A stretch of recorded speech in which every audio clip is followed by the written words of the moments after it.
আমার গণতন্ত্র সেরকম মুমূর্ষু অবস্থায় গণতন্ত্রকে যেখানে পাঠানো হয়েছে, তত্ত্বাবধায়ক সরকার সেই গণতন্ত্রের জন্য একটি নিরাময় ঔষধ।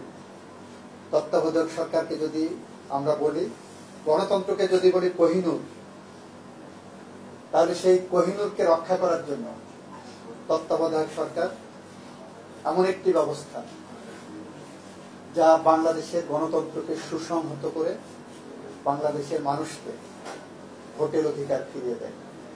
এই সরকার সংস্কারের মধ্য দিয়ে বাংলাদেশকে একটি গণতান্ত্রিক বাংলাদেশের মহাসড়কে নিয়ে যাওয়ার জন্য যে নিরন্তর সংগ্রাম এবং নিরলস পরিশ্রম করে যাচ্ছেন, এখানে হাত দেওয়ার কোনো প্রয়োজন নাই, সুযোগ নাই আমি বলবো না, প্রয়োজন নাই।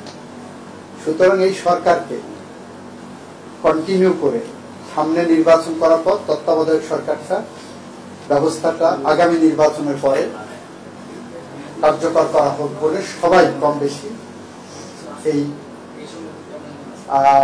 উপসংহারে উপনীত হয়েছে।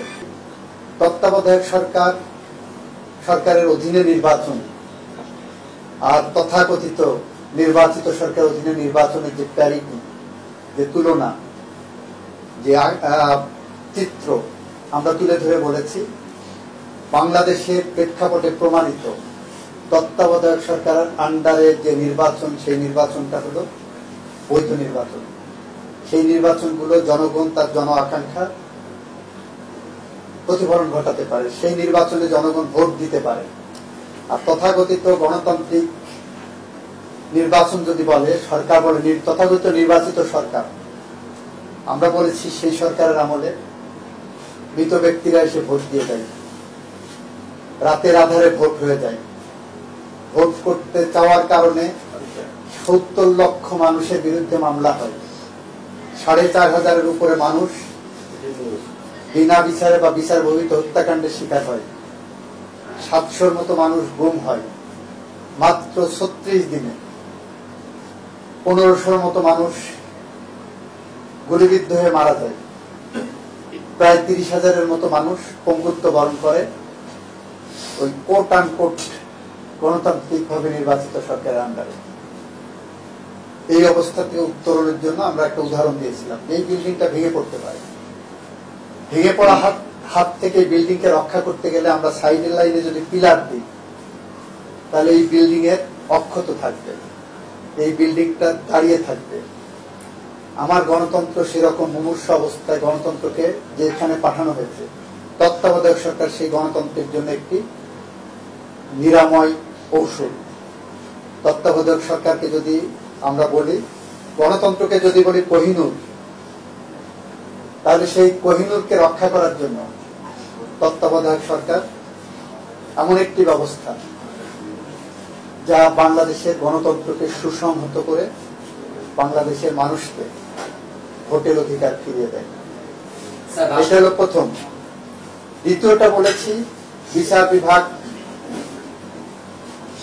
মাননীয় বিচারকরা হয়তো লোভের বশবর্তী হয়ে রাজনৈতিক দলগুলো বা ক্ষমতাসীনদের আপনার লেজুর ভিত্তি করবেন, সেই জায়গা বলেছি সেইটাই যদি হয়, তাহলে তো আপনাদের কারো চিফ জাস্টিস হওয়া হবে না। আপনারা চিফ জাস্টিস হওয়ার লোভে এই রায় দিয়েছেন, এবং যারা এই রায়ে সরকারের পক্ষে তত্ত্বাবধায়ক সরকারকে বিরোধ করেছেন, তারা প্রত্যেকেই পুরস্কার হিসেবে চিফ জাস্টিস হয়েছেন। যারা এই রায়ের সাথে একমত হননি, তত্ত্বাবধায়ক সরকারকে বহাল রাখতে চেয়েছেন, তারা কেউ চিফ জাস্টিস হতে পারেনি, যারা ডিসেন্টিং দিয়েছেন। তাহলে তো ওই তত্ত্ব যদি কার্যকর হয়, তাহলে তো আপনার চিফ জাস্টিস হওয়ার লোভে তো ওনারা সরকারের পক্ষ এইভাবে দেবেন। এগুলো সব অকার্য। স্যার, আপিল বিভাগে মূল বিবেচ্য বিষয় হচ্ছে যে তত্ত্বাবধায়ক সরকার যেটি বাতিল করেছেন সেটি সঠিক বা সঠিক না।